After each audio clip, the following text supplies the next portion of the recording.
बिहार में 40 लोकसभा की सीट है, जिसमें पूर्णिया की सीट पप्पू यादव की वजह से और काराकाट की सीट जो है वो पवन सिंह की वजह से हॉट सीट बनी हुई है। अब पवन सिंह की वजह से इसलिए कि पवन सिंह काराकाट से चुनाव लड़ने का ऐलान कर चुके हैं और वहां से उपेंद्र कुशवाहा की टिकट, ये जो एनडीए की जो गठबंधन है उसमें उपेंद्र कुशवाहा वहां से चुनाव लड़ने वाले हैं, क्योंकि ऑलरेडी वो 2-3 बार सांसद वहां से बन चुके हैं। अब पवन सिंह वही काराकाट सीट ही क्यों चुना? उन्होंने तो आरा सीट कहा था, तो काराकाट सीट ही क्यों?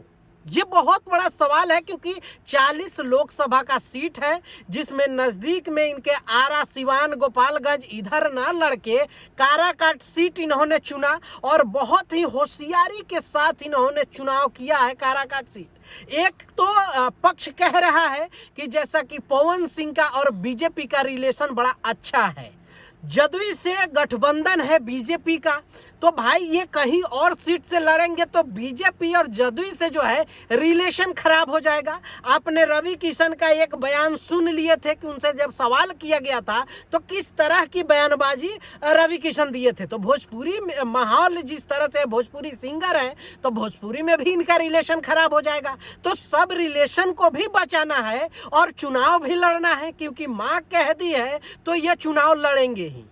अब सबसे बड़ी बात है कि काराकाट सीट उपेंद्र कुशवाहा, ये एनडीए के गठबंधन में है, तो उपेंद्र कुशवाहा से पवन सिंह के तो ज़्यादा ताल्लुक है नहीं, जितना अगर दूसरे सीट में एक तरफ देखें तो बीजेपी, जदयू, आरजेडी, ये तीनों लोगों से कंपटीशन नहीं लेंगे, तीनों लोगों के टक्कर नहीं लेंगे, क्योंकि रिलेशन खराब होने का डर है, तो फ्यूचर खराब ना हो जाए।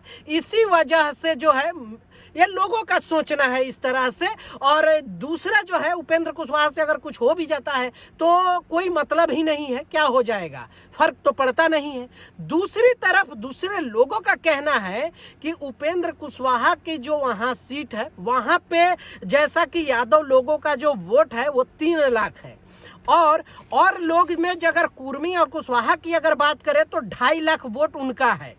राजपूत लोगों का 2.5 लाख वहाँ वोटर है, वैश्य लोगों का और ये मुस्लिम लोगों का 2 लाख वोटर है, ब्राह्मण और भूमिहार लोगों का 1.5 लाख वोटर है।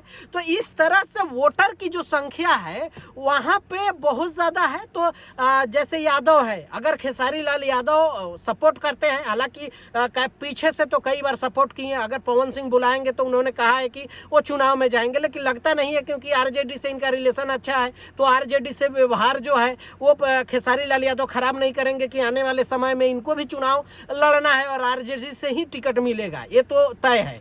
उसके अलावा राजपूत का वोट इनको मिलेगा, भूमिहार का वोट इनको मिलेगा, ब्राह्मण का वोट इनको 100% मिल जाएगा। रही बात कुर्मी और कुशवाहा की, वो वोट भी थोड़ा बहुत काट लेंगे, क्योंकि इनका रिलेशन जो है किसी से खराब नहीं है। पवन सिंह की लोकप्रियता ज़्यादा है, तो ये मुझे लगता है कि वहाँ से इनका जो है टिकट जो है, जिस तरह से इन्होंने चुना है वो सीट, वो बहुत ही दमदार सीट होगा और पवन सिंह को हर जाति से कुछ ना कुछ वोट मिल ही जाएगा। और राजपूत, भूमिहार और जो ब्राह्मण है, इनका वोट तो 100% तय है कि उन्हीं को मिलेगा। जैसा कि जातिगत जनगणना आप लोग जानते ही हैं कि आप बिहार में किस तरह से जातीय समीकरण बनता है और जाति का कितना वजूद होता है। अब रही बात कि 2009 में महाबली कुशवाहा जो है 84,000 वोट से हारे थे, ये थे जदयू के। अब उपेंद्र कुशवाहा से हारे थे, दूसरे नंबर पे महाबली कुशवाहा थे। लेकिन 2014 वाले इलेक्शन में जो है वो कांति सिंह थे, वहाँ 1 लाख वोट से हारे थे, आरजेडी के प्रत्याशी थे। महाबली सिंह जो है 2000 वहाँ पे वो तीसरे स्थान पे थे जदयू के।